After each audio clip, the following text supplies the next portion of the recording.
గోవిందాయ నమః. అందరికీ జయ శ్రీరామ్. కృష్ణం వందే జగద్గురు. భగవద్గీత 3వ అధ్యాయము 32వ శ్లోకం. ఏత్వేతదభ్యసూయంతో నానుతిష్టంతి మే మతం సర్వజ్ఞాన విమూఢాంస్తాన్ విద్ధి నష్టాన చేతసః. కానీ నా యందు దోషారోపణ చేయుచు నా ఈ ఉపదేశమును అనుసరింపని మూర్ఖులు సమస్త జ్ఞాన విషయముల యందును మోహితులై విపరీత జ్ఞానోపహతులై భ్రష్టులై కష్ట నష్టముల పాలయ్యదురని ఎరుంగుము. ఒకవేళ పరమాత్ముడు చేసిన ఉపదేశం, పరమాత్ముడు అభిమతము, పరమాత్ముడు లోకానికి ఏదైతే లోకాన్ని ఉద్ధరించాలనే ఉద్దేశంతో అర్జునుడిని నిమిత్తంగా చేసుకొని లోక కళ్యాణం కోసం చెప్పాడు, దాన్ని చక్కగా పాటించకుండా తద్విరుద్ధంగా పెడచెవిని పెట్టి ప్రవర్తించిన వాడి గతి ఏమవుతుంది, అది కూడా పరమాత్మ ఈ శ్లోకంలో తెలియజేసే ప్రయత్నం చేస్తున్నాడు. ఏమని చెప్తున్నాడు స్వామి? నా యందు దోషారోపణ చేయొచ్చు, నేను చక్కగా పదుగురు మంచి కోరి లోక కళ్యాణార్థం అందరూ చక్కగా తరించాలి అనే ఒక సదాలోచనతో సద్భావనతోటి లోకహితము కోసము జ్ఞానాన్ని ఉపదేశిస్తే దాని యందు తప్పులు వెతుకుతూ బొక్కలు వెతుకుతూ కృష్ణుడు చెప్పింది కరెక్ట్ కాదు, కృష్ణుడు అలా చెప్పాడు, ఇప్పటికీ ఉన్నారు చూస్తూ ఉంటారు సోషల్ మీడియాలోని, ఆ కృష్ణుడు అలా చెప్పాడు ఇది కరెక్ట్ కాదు అంటే కృష్ణుడు చెప్పింది కరెక్టా కాదా, ఏది తప్పు ఏది కరెక్ట్ చెప్పే మేధావులు తయారైపోయారు పవిత్ర భారతదేశంలో. కలికాలం కాబట్టి అది ఆశ్చర్యంగానే ఉంటుంది, అలాంటివి సాగుతూ ఉంటాయి. మరి అలాంటి మేధావుల గురించి పరమాత్మ ఇక్కడ చెప్తున్నాడు, నా యందు దోషారోపణ చేయొచ్చు, నేను చక్కగా గీతోపదేశం చేసి మంచి చెడు సమాజానికి లోకానికి వివరించి చెప్తూ ఉంటే ఇందులో కూడా దోషాలు తప్పులు వెతుకుతూ, అలాగే ఈ ఉపదేశం అనుసరింపని మూర్ఖులు, చక్కగా ఈ భగవద్గీత అనే ఉపదేశాన్ని అనుసరించిన వాళ్ళని మూర్ఖులు అని పరమాత్ముడే స్పష్టంగా చెప్తూ ఉన్నాడు. ఆ మూర్ఖులు ఏమవుతారట?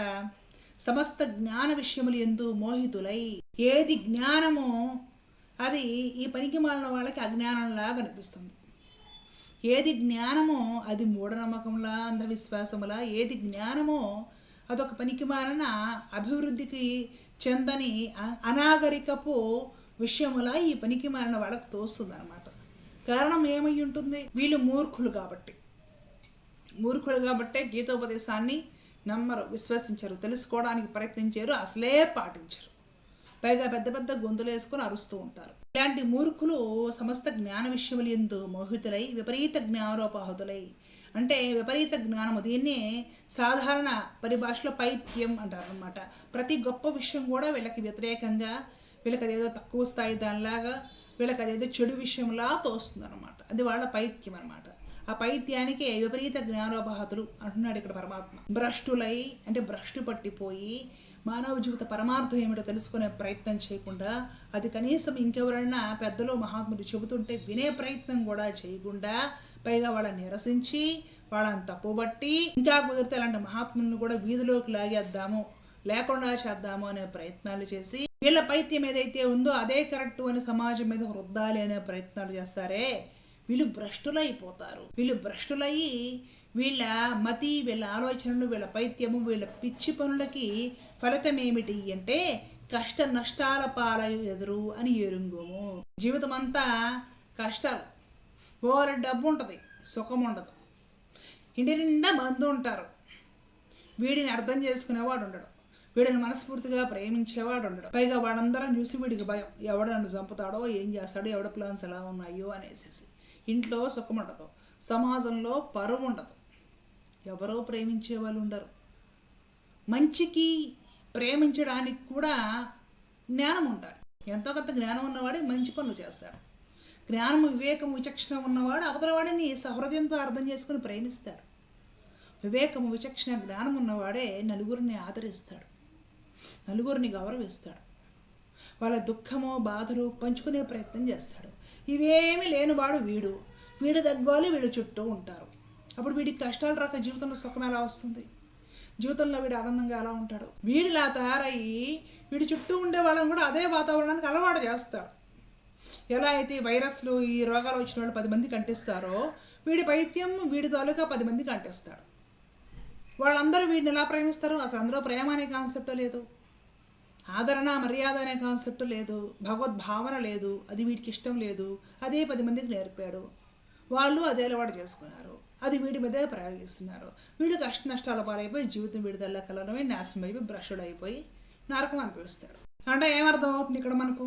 భగవంతుడు చక్కగా ఇలా బ్రతకంట్రా నాయన అని తల్లి తండ్రి చిన్న వయసు నుంచి పిల్లలకి ఏ విధంగా ఒక క్రమశిక్షణ, నడవడిక, సంస్కారవంతమైన మాటలు, తదనుగుణమైన ఆచరణ అలవాటు చేస్తారో, అలవాటు చేయడానికి ముందు వాళ్ళు ఆచరించి చూపిస్తారో, ఆ పద్ధతి నాకు ఇది వద్దు అని పాడు చేసుకునే పిల్లవాడి గతి ఏమైపోతుంది? వాడు బతుకు నాశనం అయిపోయి ఇక పోలీస్ స్టేషన్కి పోవడం, బెయిల్ మీద రావడం, జైల్లో చెప్పకూడదు తింటాం, అలాంటి పరిస్థితికి వస్తుంది. తల్లిదండ్రులు చిన్నప్పటి నుంచి నేర్పడుతున్న మంచి మాటలు, క్రమశిక్షణ, సంస్కారం అలవర్చుకోకపోతే దొంగ అవుతాడు, ఇంకేదో అవుతాడు. కుటుంబానికి కాదు, సమాజానికి, దేశానికి, ప్రపంచానికి కూడా భారం అవుతాడు. అట్లాగే పరమాత్మ కూడా మన మంచి కోరి మనం ఉద్ధరించబడాలనే లోక కళ్యాణార్థమై, లోక కళ్యాణాన్ని కాంక్షిస్తూ పరమాత్మ చేసిన ఈ గీతోపదేశము చక్కటి కర్మ, నిష్కామైన కర్మను ఆచరించి దాన్ని భగవంతుడికి అర్పించు. నీ పాపపుణ్యాల మీద నీవు ఆలోచన చేయకు. నేను చూసుకుంటాను, నీ భారం వహించేవాడి నేను, నన్ను నమ్మి మీ కులవృత్తులైతేనేమిటి, మీ స్వభావోచితమైన స్వధర్మోచితమైన కార్యాలు ధర్మబద్ధంగా చేయండి. ఇది నా ధర్మము అనే ఉద్దేశంతో చేయండి, కానీ ఇది చేస్తే నాకేం వస్తుంది, నాకేం రదన లెక్కలు వేసుకోకండి. పాపపుణ్యాలు నాకు వదిలేయండి. పరమాత్మ చూపించిన అందమైన బాటను ఎవడైతే వద్దని కాలు రాస్తాడో, ఆ బాటను నేను పోడు అని ముళ్ళ బాటను ఎంచుకుంటాడో, వాడి బతుకు భ్రష్టమైపోయి కష్టాల మయమైపోయి వాడి జీవితము నరకమైపోతుంది. కాబట్టి బాగుపడాలి అనుకునేవాడు తల్లిదండ్రులు చెప్పిన మాటలు ఎలా ఉండాలి, బాగుపడాలి అనుకునేవాడు భగవంతుడు పరమ ప్రేమతో ఉపదేశిస్తున్న గీత అలాగా విని దాన్ని చక్కగా అర్థం చేసుకొని ఆచరణలో పెట్టి తరించాలి. తరించకపోతే వాడు బతుకు కుక్కలు జించిన విస్తరవుతుందని స్పష్టంగా పరమాత్మనే 32వ శ్లోకంలో చెప్తున్నాడు. కాబట్టి ఏ జీవితం కావాలి, ఏ దారిలో నడవాలి, భగవంతుడు చెప్పిన బాటలో వెళదామా, ముళ్ళ బాటలో వెళ్దామా, సాధకులు ఆలోచించుకొని ఆయా మార్గాలను ఎంచుకోవాలి. ధర్మో రక్షత రక్షిత. జై శ్రీమన్నారాయణ. కృష్ణార్పణ.